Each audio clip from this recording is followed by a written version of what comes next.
Well, hello everyone, and a very warm welcome to you all. Thank you very much for joining us to our webinar. And today's webinar is all about paying from home, how social distancing has accelerated the changes in the way we pay. So for those of you who don't know me, I'm Toby Sheldon. I'm Director of Communications at Pay.UK, and I've got the honour of hosting today's discussion. Big welcome to our panellists here. I'll give you the opportunity to say hello in just a moment. For everybody joining, today's call is scheduled for around 45 minutes, so you'll all be able to get ready for your next meeting or for the rest of your day. That being said, we've been listening to your feedback from the earlier webinar a couple of weeks ago. We know that you want more time for Q&A, so we will stretch it out to the 60 minutes if we get lots of questions. But we won't go beyond there. So just a point to make that although of course you'll be able to see our speakers at the moment, you're all muted, all our attendees are muted during the duration of the call, and neither you nor our speakers will be able to see who's attending, but I'm reliably informed there are people out there. We've got well over 100 people on the call, so big welcome to you all. If you want to ask a question, you can do that any time during proceedings. You'll see at the bottom of your screen there's a QA function there. So if you've joined by phone, or if you're having any technical difficulties with that QA, you can also get in touch and pose questions to us at events@wearepay.uk. And you can use that same email address if you're having any technical difficulties during the session. And if for any reason we need to end the webinar due to technical problems, we'll email you all new details through that same email address. Important to mention that we will select questions from the Q&A function in Zoom and your emails. But again, no one watching will be able to see your questions, and we won't announce who they've come from. And finally, this session is being recorded. Again, it may be shared internally or externally, but we'll only be able to see the speakers talking and no attendees, or we won't be able to see who's asking questions. So that being said, why are we here? We're here to talk about social distancing measures of various kinds and how they've been in place for several months now and how they have impacted the way that we manage our finances. We're here today to discuss the impact of COVID-19 and the way that it's been forming trends and challenges for people. And most importantly, we want you to be reassured that end users, customers, businesses are right in the forefront of all of our minds here throughout the sector when we're looking to meet those challenges. So, okay, let's ask the speakers here to make some introductions, and we're going to allow you to do that yourselves. If I could invite Anna first to introduce yourself. Thank you. Hi, afternoon. I'm Anna Bradley. I'm on the Pay.UK board as an independent non-executive, but I'm here particularly today because I chair the End User Advisory Council and have many years' experience of advocating on behalf of consumers. Thanks, Anna. Simon, could I ask you to introduce yourself? Yeah, thanks, Toby. Good afternoon, everybody. I'm Simon Eacott. I'm the Head of Payments Product Development and Innovation at NatWest, and a member of the Payments Executive with specific responsibilities for industry engagement. I also sit on the Payments Advisory Council that supports the Pay.UK board. That's great, thanks very much, Simon. And then if I could ask Scott, and perhaps followed by Kate, to introduce yourself. Thank you. Thanks, Toby. Good afternoon, everybody. I'm Scott Johnson. I'm also on the End User Advisory Council at Pay.UK, and I'm the small firms representative there, and I've spent many years representing small firms in the better regulation space and finance space across many government departments. So that's my position. Thank you. Kate, over to you. Hi. Yeah, sure. Thanks, Toby. Hi, everyone. Great to be here this afternoon. My name is Kate Frankish. I'm the Director of Strategy for Pay.UK, and I also am the product owner for New Payments Architecture, which is a massive role. But really glad to be on this call today to chat to you about what we've seen and what we can do to help the industry. That's great. A big welcome to you all. Just one more disclaimer here. So we always start with a disclaimer on these, don't we? Although we're here partly to discuss what could happen in the future, lots can change. The big drivers clearly for consumer habits in the UK over the last few months has been government advice and medical advice. And I assure you, we've got no crystal ball or insider knowledge on those. More than you do. Likewise, nothing we say today is meant to preempt any future announcements, particularly relating to the new payments architecture. I'm sure we'll have another opportunity to run a webinar around that in the future. I'm going to kick off now and ask the first question, if I can, to Kate. I'm going to focus to start with on trends and challenges. So Kate, we've been in lockdown now for some time, or it's been some time since we all were under social distancing measures. What do we know about users' behaviour and how it's changed? Okay, that's a great question, Toby. So I suppose it's not as simple as everyone's payments just going online. And what we see at Pay.UK is really what the impact has had, because we obviously have payment forecasts and volumes that we expect to run through our platforms. What we've seen is quite a significant shift, and I'll go through each of our payment types individually. But I think it's really just showing how the economic impacts of the lockdown and COVID have started to impact consumer behaviour. And that, when I say started, it's obviously going to be a long-term impact economically to the UK and all of the consumers that live in the UK. So okay, so let me start at looking at checks. So check clearing, that was the biggest impact we saw in May of this year. We saw a dip in check usage coming through the clearing platform of around 40%.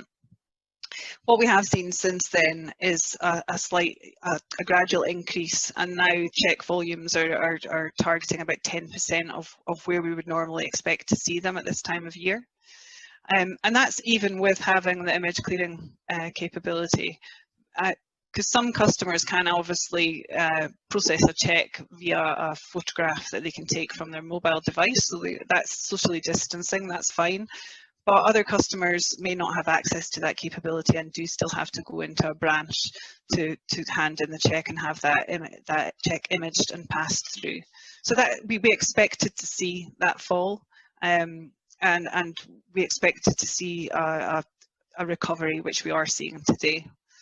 The other thing on BACS payments, so BACS payments are fundamentally normally where people run big salary files through. As you can understand, BACS volumes have stayed really quite stable because people are still being paid, and even more so with the great support from the government on the furlough, JRS and the self-employed schemes. We actually saw a slight uptick in volumes as we supported those payments running through our BACS platform. And then faster payments, the immediate payments that we see running through, they're still growing by double digit. Year on year, we see a double digit growth and have done for a number of years now. But just before lockdown, we were looking at 20% year on year growth. We're now looking at around 12%. So there has been an impact, and we have seen consumers not necessarily spending as much and using those payment types. But also we have other options for customers from a social distancing perspective. So last year we saw over 10 million payments from mobile number to mobile number through our PM service. And that is something that we are monitoring as well today and understanding whether consumers are using this more or less during the COVID times.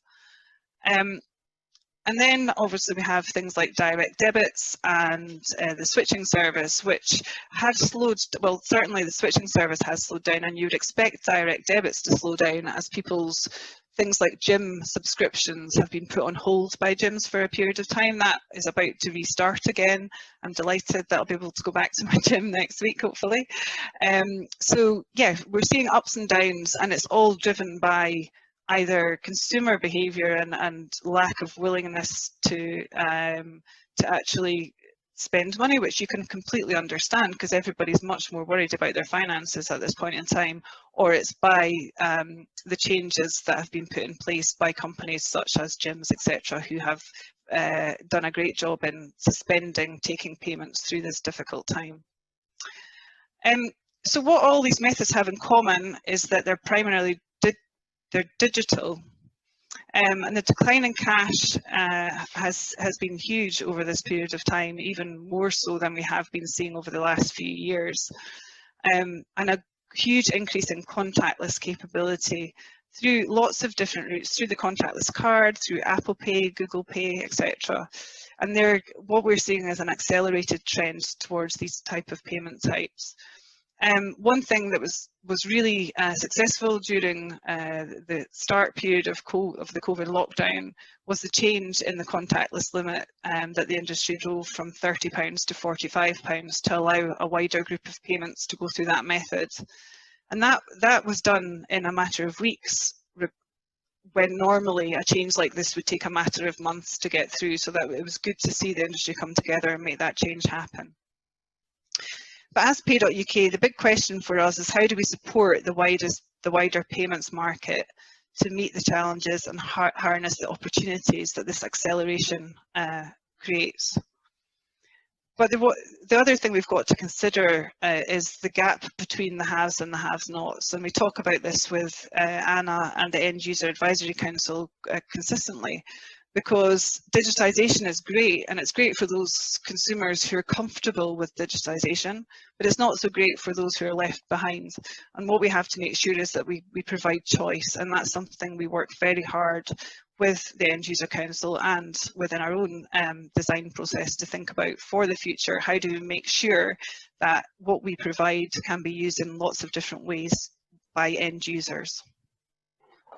Thanks, Kate. Yeah, that's a great rundown of broadly how trends are changing.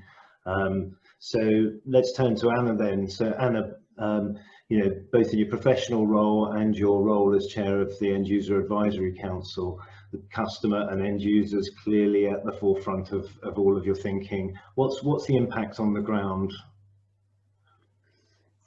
So picking up many of the threads that Kate's spoken about, I suppose let's start with the benefits, the real opportunities. So what we've seen is an acceleration of some of the trends which you could already pick out in payments.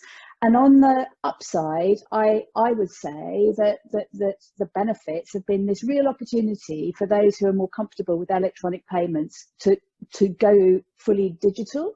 So I'm going to count myself in that space and reflect on the fact that that actually before lockdown, I pretty much abandoned my purse and was just slightly frustrated when occasionally people said to me, no, our card or contactless limit, you can't pay for this, it's too small an amount, you need to have cash, and I'd be caught out.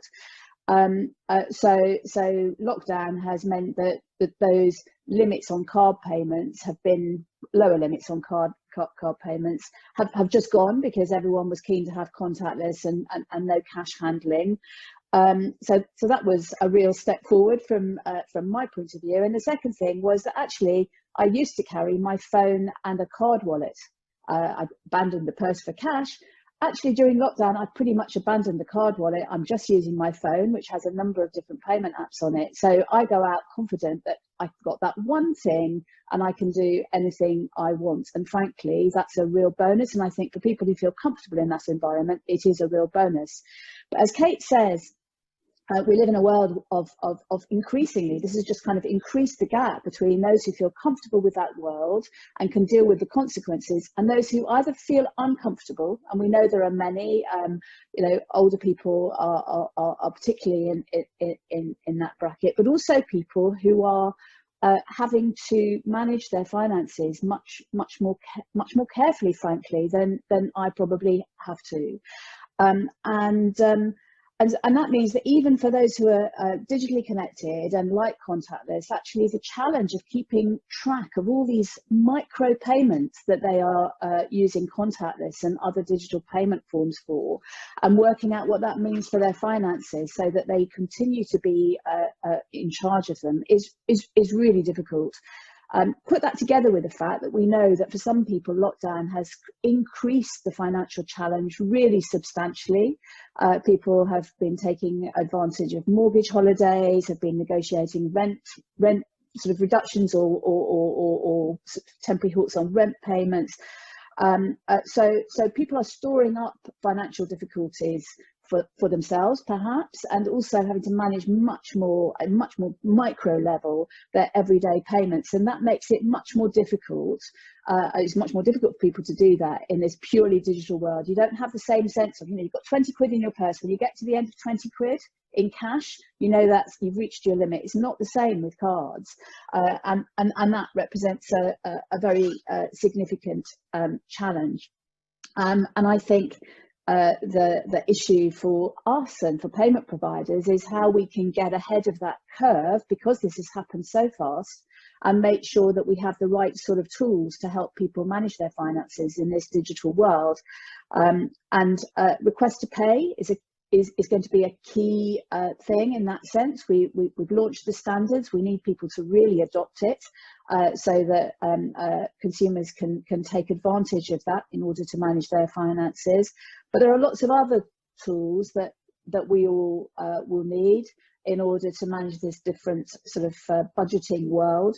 And some of those, of course, also relate to that older community who are not so digitally able or are currently very constrained in their geographical movement. They're stuck at home and they need third parties to manage their finance. So actually preloaded cards which third parties can use, all those sorts of things, which I know the banks have been working on, are also going to be really important. So a whole number of innovations we need to get at really fast to ensure that this acceleration of certain trends are addressed, and that people are continue to feel comfortable with them.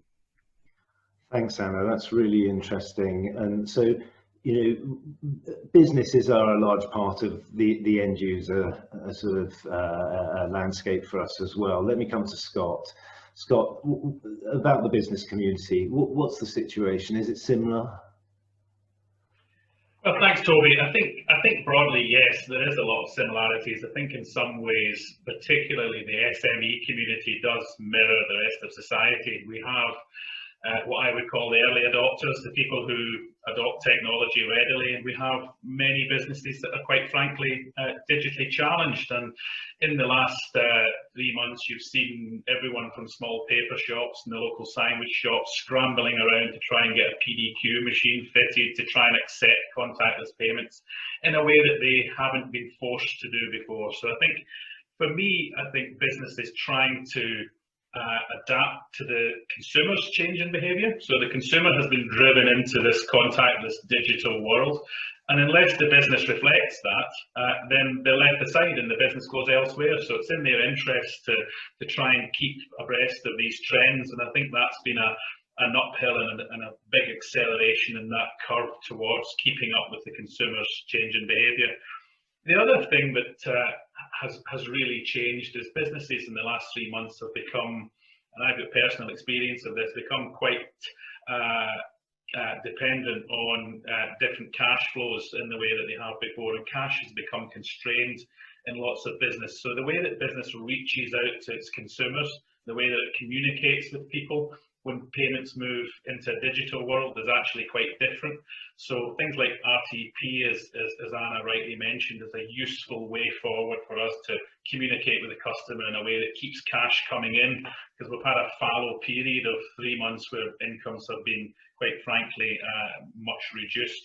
The other thing that is something that I've been sort of thinking about in lots of ways is this reconciliation piece, and I think Anna touched on it. We've got payments coming in different ways, and some of my customers are motor retail, the car sales, and they've seen a picture where they were doing 5 to 10% online business, and they're now reaching 40% online business.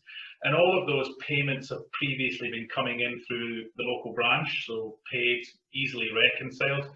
Now they've got central bank accounts handling multiple online payments coming from all over the country, and it's actually that reconciliation piece that's become quite difficult to catch up. So sometimes the internal processes within businesses just to deal with that payment reconciliation has been a challenge, and it's a new way of taking money.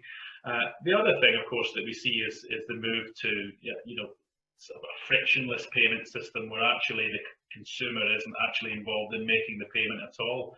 And there's been lots of shifts in that front as well. So I think for business, for me, it's been on the same accelerated trajectory as actually the consumer, and it's business's job to keep up with the consumer or we lose the market share. So that's been the experience in particularly the SME community. That's great insight. Thank you very much, Scott. So let's hear about the participants' world then, Simon, if we can. I know our participants, the UK's banks and building societies, are very much on the front line when it comes to supporting customers and users. Are you able to draw insights from previous challenges that the Insight has faced, or has it been entirely unprecedented? Yeah, I think probably the latter to a degree, Toby. But just to echo, what a lot of the others have said, they are very much unparalleled times, and it's caused what you could almost argue is a seismic shift in society generally, in a way that many of us probably have not and will not wish to experience again in the future. And banks have had to play a massively important part in the support of that society, and more importantly, the economy as well. So in essence, I'd say that the challenge is different, but fundamentally, some of the fundamentals are the same. We need to support our customers absolutely and wholly throughout the whole of this. There's the need for safety and security in all that we do, and the need for fast movement in when we're developing things to support those customers. But if you put it into the context of payments, payments is a network business, as we all know. It's a very broad ecosystem. We all rely upon each other, and it's no good if 3 out of 4 are performing well, but there's a problem with the fourth. It knocks on into the whole economy. But I'd say overall, the industry has responded incredibly well in the challenging circumstances. If I personalise it for a second, at NatWest, our initial focus was on 3 fundamental things. Firstly was the resilience of our services. Goes without saying, a little bit of hygiene, but absolutely up top there. Second was the safety and security of our staff, and getting more than 50,000 people working very effectively from home in incredibly short order in a number of different jurisdictions as well. And thirdly, and all these 3 were equally important, was as close to full access to all of our services as we could get for all of our customers, including the vulnerable, and very importantly, those that we're shielding as well. And some of those use cases have already been talked about. So what that meant was we had to speed up a certain number of our developments and innovations. Examples there would be the development of a companion card to help those customers that couldn't get out, and to have somebody else effectively doing their controlled banking for them and payment for them. The contactless increase has been talked about by Kate, and the rollout of confirmation of payee as well. Right in the middle of this was a hugely important thing for the industry, which was a real game changer in terms of the security aspect, and all the banks stepped up to the plate there to keep the commitments and get that out into the market, but also the support that we all gave to the government in distributing the various loans, the various grants, and everything else effectively, and also building in confirmation of payee checks and other checks to help out with that as well. So I think in general, the industry's been in a good place to respond and has done so.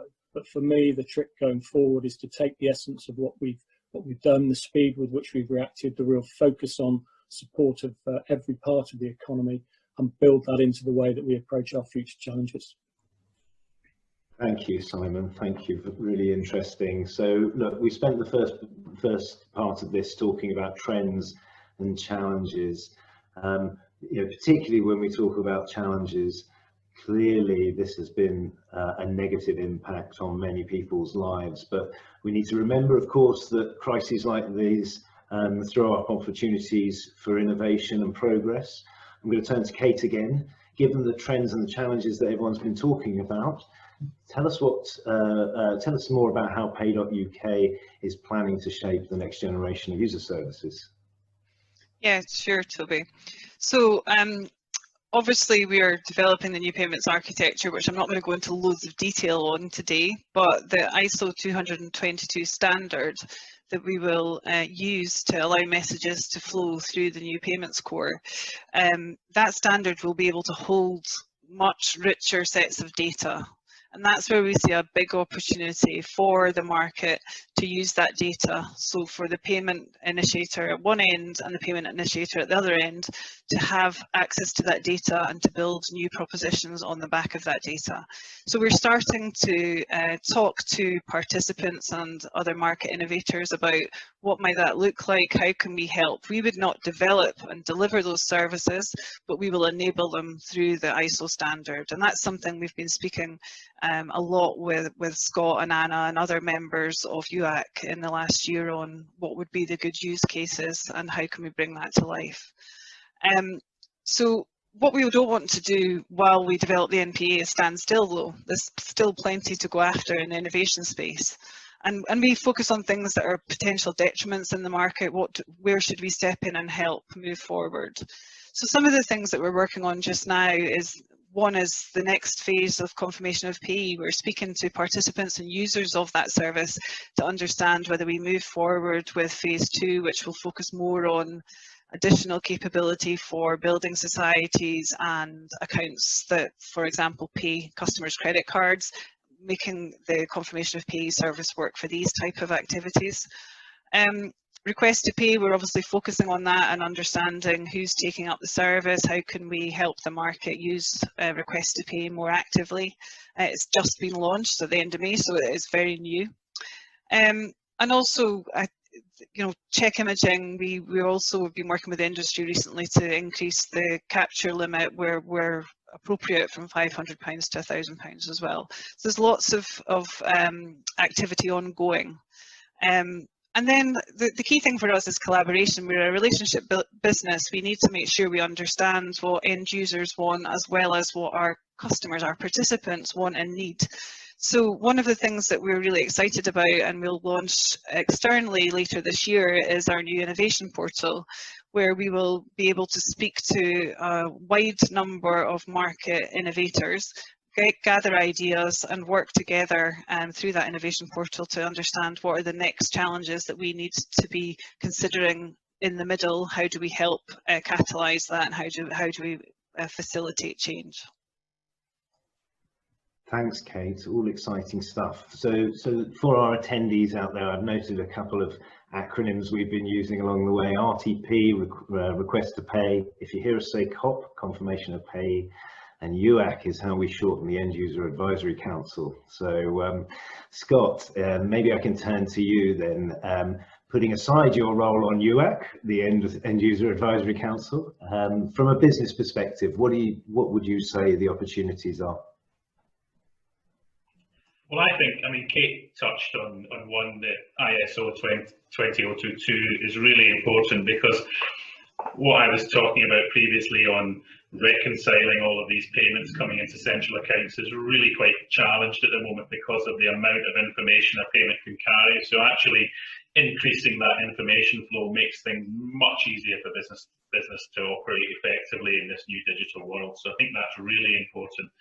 I think the other thing is that we're moving into a position where businesses are realizing that the amount of friction between the consumer and the vendor is really important. So if you're making a purchase and you do that purchase online, if there's a huge level of friction in making the payment, then businesses, the customer actually gets switched off and goes elsewhere. So we actually, I'm seeing a lot of our contemporaries working really hard on this one-click solution, where actually the process is frictionless. And I think if you look at the big players, the people that get this right, like Uber and Amazon, where actually the payment isn't even factored into the process. You've done that pre-registration, all the security stuff's been done once, and it's very easy to go on and just go click once, boom, stuff's delivered. You get in an Uber cab, you don't touch a credit card, you don't need any cash. And I think that's the future. And some of our customers, the people that we work with, are sort of really slimlining the process of buying something digitally, and payments are a real part of that. So I think that's that's the real future. If we can get that right while still maintaining the level of security that we obviously need to avoid some of the pitfalls, I think that's really key for the future. That's great. Okay, well look, Simon, I'm going to come to you. Your role is all about innovation. So listening to all of this, what opportunities do our participants see coming down the line? Yeah, thanks, Toby, and some great points made there already, which which I'll build on a little bit. But I think I'll start off by saying this is actually a hugely exciting time to be in payments, and I'd say that partly as a payment nerd, but partly because I genuinely believe it. It's the amount of activity is very extensive. We've got a broad ecosystem, and it's growing all the time. We've got many players in it. They're bringing different experiences. Scott referenced the the Uber one-click experience. All of those things are helping drive all of the ecosystem to get smarter, faster, quicker, and more creative. So it is full of opportunities. I'd also say that open banking is starting now to take off. It's always talked about as a little bit of a hockey stick growth. I think that will come into play a lot more as we go forward. And we're also working a lot in partnerships to develop propositions. This isn't about competing. This is about working together collectively, to generate great propositions that can value all.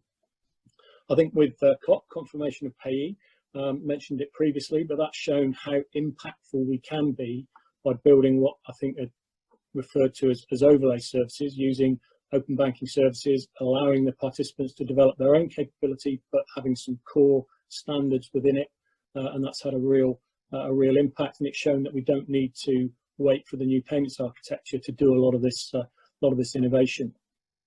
For us in NatWest right now, we're still focusing in the here and now, immediately supporting our customers, but building a very strong pipeline of propositions that we will be bringing forward. And Scott referred to data, and that is going to be key to all of this. And the ISO 20022 enriched data will be key to the future, but that's still a little way off in some respects. So it's really, really important that we use what we've got today, which is incredibly broad, incredibly rich already, to develop propositions that really make a difference. There's also the onset of genuine real-time payments. They are going to become a reality, but we do need to differentiate that, or balance it, if you like, with the need for some appropriate friction being put into certain journeys to protect people from bad actors. I think we all know what I'm talking about there, but it's important that we get the right balance between great customer experience and appropriate opportunities for friction as we fight fraud. Request to pay has been mentioned a few times as we go forward, and I genuinely see that as an exciting opportunity. We're developing some great use cases. I know there's been a number of different registrations already, and we'll start seeing those as the year goes by. And in NatWest, we are very much exploiting the open banking framework. With the most notable at the moment, we've developed a service called Pay.UK, which is very much going to be built. It is built on the open banking rails. It's a PISP capability. It's going to be beneficial for merchants and customers. And we've also developed something called Send Money, which will be a real option, an alternative to check payments as well. So lots and lots going on, Toby. But with all of them, I think my key point here is you start with the customer need, you start with the end user need, and you build back. You don't start with the technology. Technology is the enabler. It can be very, very exciting that you can do all sorts of funny and great things, but unless there's a real consumer or business benefit on the back of it, then we're looking at it through the wrong lens. Thanks, Simon. That's great information for us all. As we're talking about end users, I have to sort of finish proceedings with asking Anna, and I'm really conscious about time and leaving time for questions for everyone. Can you tell us, clearly, end user advisory councils, this is going to be a huge role to play as we go forward. What's been your focus? What's been on the agenda recently? So I'll try and be brief, Toby, but I just say that obviously a really important part of the end user advisory council focus is helping Pay.UK to think end user all the time and to do the work that's necessary to really be focused, as Kate says, and that's been a point of development. But as part of that, we've been working with Pay.UK and actually also with the Participants Advisory Council on the medium-term strategy, thinking about what the long-term trends would be for end users and what that might mean they want, how their lives might change and what that might mean they want from payments. So I guess the bad news is that we didn't predict COVID-19 in that, but actually the good news is that what we did predict were a number of trends which have, as I mentioned earlier on, really been accelerated by COVID-19. And just to call those out, it's more digital, it's more micro payments, which is an important development, less cash, and the consequences very much around potential loss of control and this difference between the haves and the have-nots that we've all talked about. And I think what that focus on some of the trends that we previously identified means is that we really need to, as an organisation at Pay.UK and the End User Council, need to help to make sure we're focusing on the right things and that we're refocusing on a few others. So to give an example of some things which we still need to focus on, so one of the End User Advisory Council's concerns has been around consumer protection, particularly in relation to faster payments. That has to continue as a focus because it's really important for trust and confidence in payment services. And lots of people have mentioned RTP. I mean, Request to Pay. Our interest in that is is monitoring how it is rolled out and whether it achieves the momentum that it really needs to. So we'll keep a very watchful eye on it and want to think about with Pay.UK whether it needs more of a push in due course, but not quite yet because it's very early days.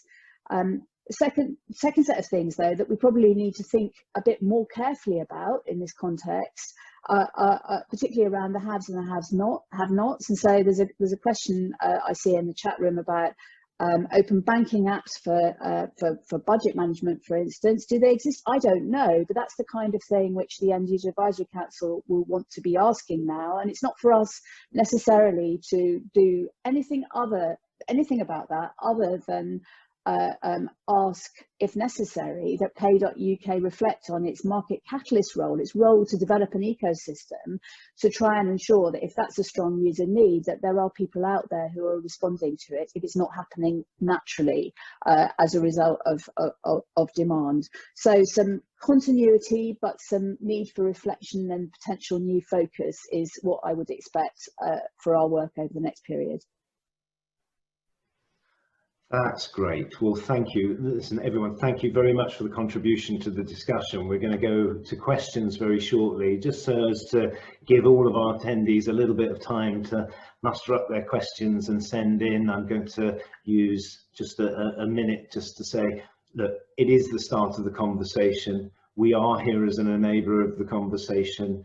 We want to hear from you. And we need to be responsive, and actually if we're going to make sure that we're not contributing to any sort of structural inequalities and we are responding direct to need, as Simon mentioned, then it has to be a collaborative effort. So these webinars are designed to be a catalyst for those discussions. Send us in your thoughts. We are going to put a survey out shortly in the next few days to anybody that's joined our first or second webinars, because we want to know what are the priorities for you and how we can help with discussion around them. So remember again that the QA button's at the bottom of your screen, and you can send questions in there, or you can use events@wearepay.uk. Let's kick off with the first question. So let's ask Kate. So with all these changes at the moment, won't the increasing digitisation of payments eventually mean the end of cash and cheques? That old chestnut for you. There you go. Yeah, that's a question that's always asked in these kind of forums. I think we have obviously been seeing a decline in cheque usage over the last 5 or 6 years. I think the last stats I saw were around 12% decline year on year. Cash has been hit hard during COVID, and part of that was because people were actually worried about touching cash and that they may be able to the disease may be able to be spread through the notes and coins that are handled by other people. I think that it's going to take a long time before cash and cheques are not there anymore. And we would need to have really good alternatives to those payment types to meet the needs of the customers who use those payment types. If that were to be the case, there are still a number of customers in the UK who can access a bank account, for example. So there are use cases and scenarios where these payment methods are really needed, and until there are solutions therefore to take place of in a way that actually works for the customers who use those payment types, I'm not sure. It's going to be a long time fundamentally before these payment types are no longer here. Thanks, Kate. Okay, so we've got lots of questions coming in, by the way, so we are clearly going to go over our 45 and up to the 60, so but keep them coming in, please. I've got a second question here to Scott, and then possibly Anna, if you could follow. Who do you see as the key starting drivers to get request to pay adoption moving? Is it the schemes, the banks, major suppliers like utilities, or government, or someone else? So who do you see? When I think of how you get these things, I mean, I talked about market catalysts, and I think if you look back at schemes like contactless, for example, which we all now take for granted, and you say, how did we get from the embryonic to the mass adoption? And of course, it takes big institutions like Transport for London, who adopted early, to say, actually, we have confidence in this product.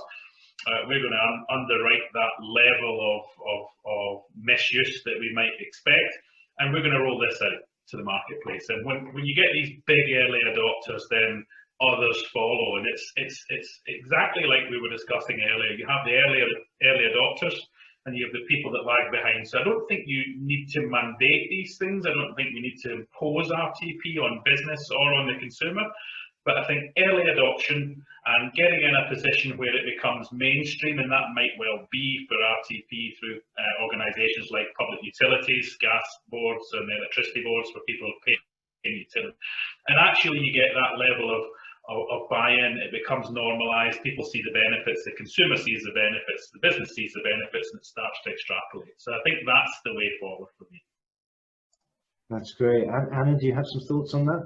I would agree with all of that, so not to repeat it, but I think there is one other thing which we shouldn't underestimate, which is the potential for a pull from, if you like, from the demand side, from the consumer side. So, you know, there are an awful lot of of organisations in the stakeholder world who represent different groups of more vulnerable and disadvantaged consumers, for whom RTP could be a very significant part of the answer, and working to ensure that they understand the potentiality of RTP, and that they start to be demanding of providers to use it, whether that's the utilities or the payment service providers.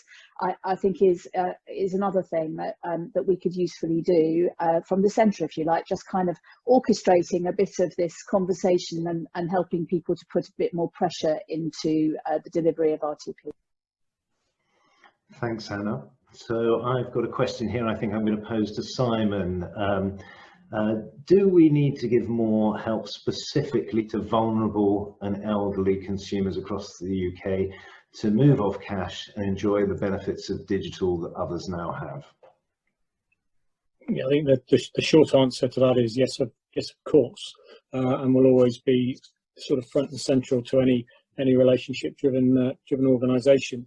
And I think if I look at what's been happening during the last 3 to 4 months, and I think Anna used her own example of people that have changed their behaviour quite significantly. We've seen quite a large uptick in customers registering for mobile banking, registering for online banking, and using it extensively, and quite often that rubber band does not spring back, and that hopefully will be the case going forward. That said, going back to the previous point, will cash die? No, I don't believe it will. Not in my lifetime. I think it's a societal need, but the key is to have a cash ecosystem that supports everybody. That means that all the players are contributing effectively. The access to cash review that Natalie Senior led, and the recommendations that have come out of that are being pursued. There's some great ideas coming out of the various community pilots, and we need to continue to develop some of those as well. So I think, from starting from the obvious quick answer, there's a lot that we can do and indeed are doing. Anna, do you want to add anything to that? You see all the communities across the UK represented. I mean, not necessarily all of them around the table, but strong representation from all sorts of communities. What more can we do to help vulnerable communities, people moving from one sort of payment to the next? Well, so I mean, Simon's given lots of positive examples. I think I'm just going to, speaking from the lesson of what happened around checks before, I would just give one caution, which is we need to be really careful that this is about carrots and not sticks. To put it bluntly, we need to ensure that those people who feel really uncomfortable don't feel their hand is being forced, because it shouldn't be. We need to be able to support everyone to move at the pace that they need to take, and for some people they won't ever get there. So I know that this ecology of payment systems is going to continue to develop, and it will probably just become a bigger set of options before some of the older methods of payment become redundant, which is of course a cost for industry and to maintain all of those options.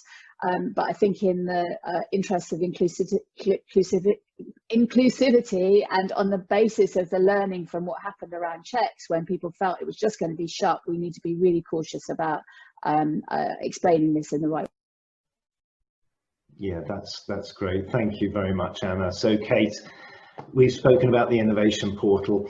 Let's ask you a question on that one. I've got a question here. Is it supposed to be a source of information on what Pay.UK is planning in this space? Is it going to be a forum style portal or a message board? Can anyone join in and participate? So lots of different questions. Lots of questions. Okay, so one of our key focuses in Pay.UK is value for money. We are a non-for-profit business, and we are paid for by our participants using our services and paying a one-click fee every time they use our service.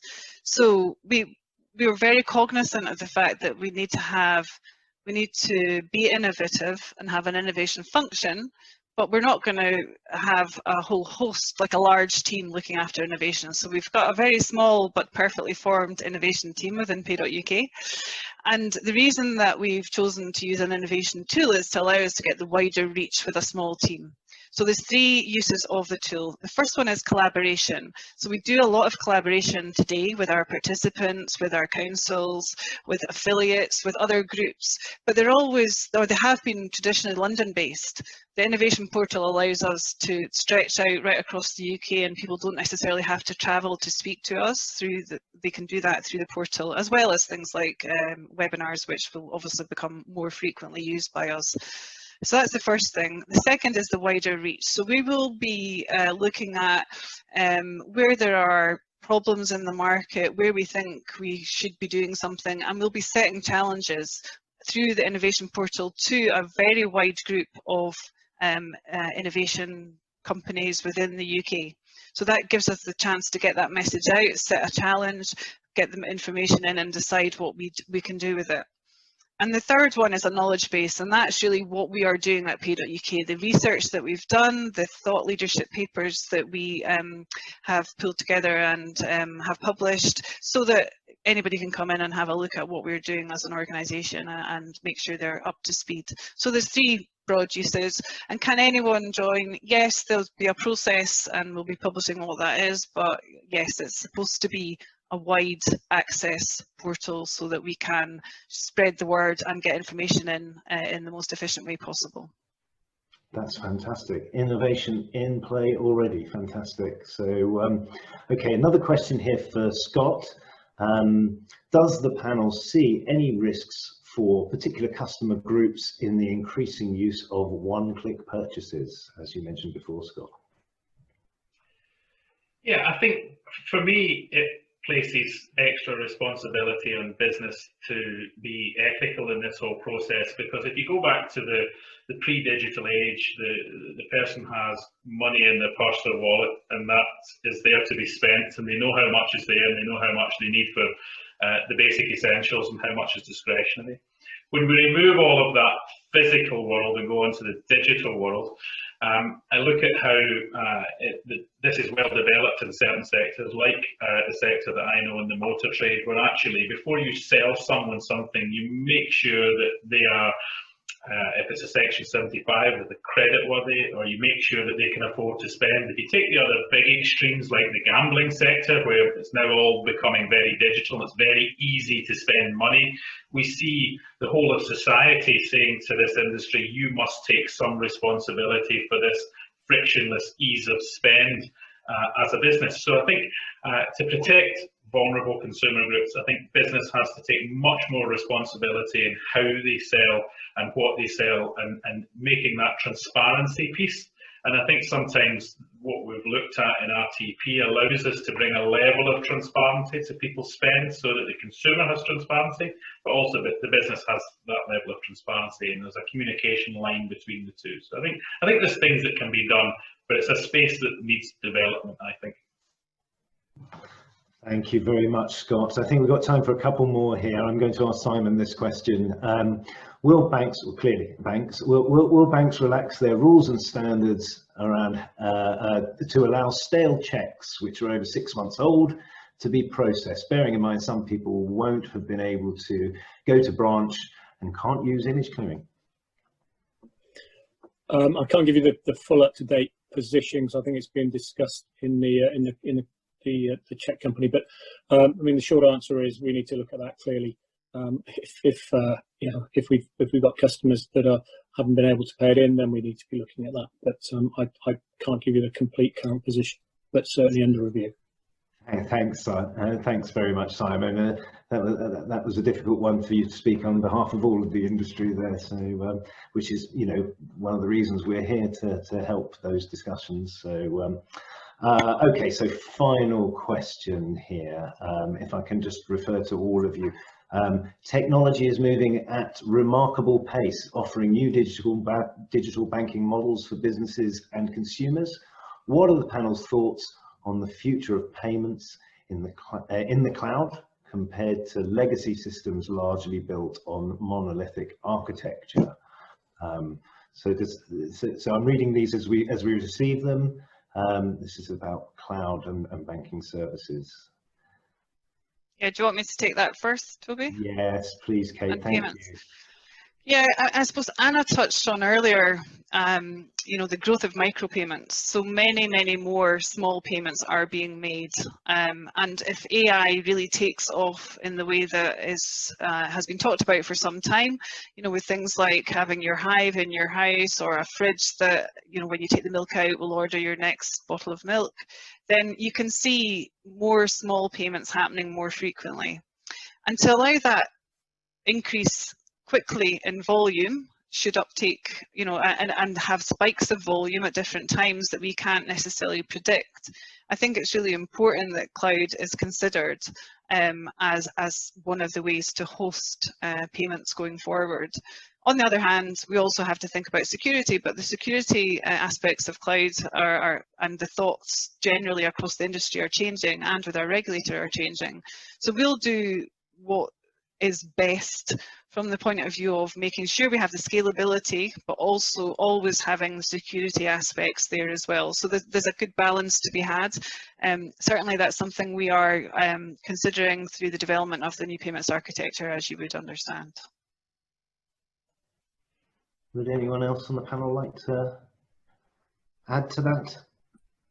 I mean, I think it's a great answer. I mean, clearly we're all certainly in the participant world, we're all looking at it very closely. We're already utilising cloud for certain elements of our technology stack, and payments will be no different in that respect. We've got to get the right balance, as Kate says, between the security aspects, which are eminently achievable, but the flexibility it gives you in terms of in terms of scalability and everything else are very clear to be seen.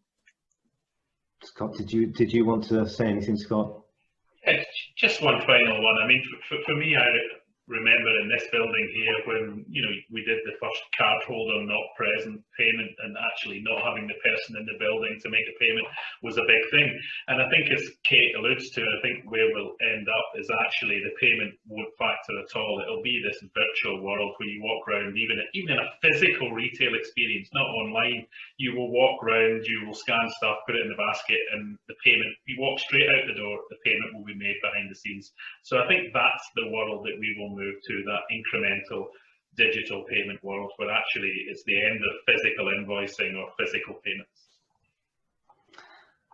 Thank you. And look, I'm going to close it there. Thank you very, very much to all of our speakers. I'm really sorry if we didn't get to your questions coming through, but please keep sending them through to us. I'm going to use a different email address, inquiries@wearepay.uk.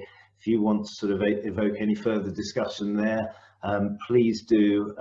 You know, as I said, these webinars are the start of the conversation, which is why we're holding them.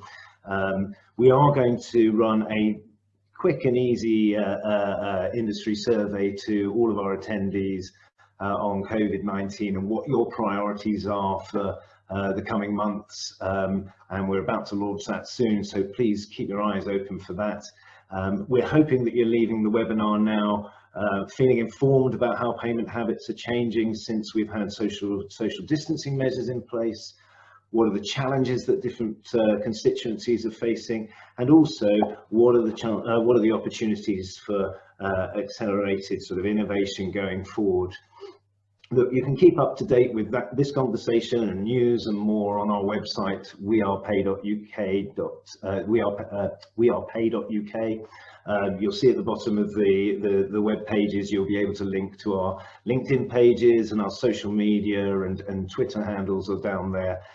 Please do join the discussion. I'll close it there. I want to thank you all for joining us. Please stay safe and enjoy the rest of your day. Thank you. Thank you.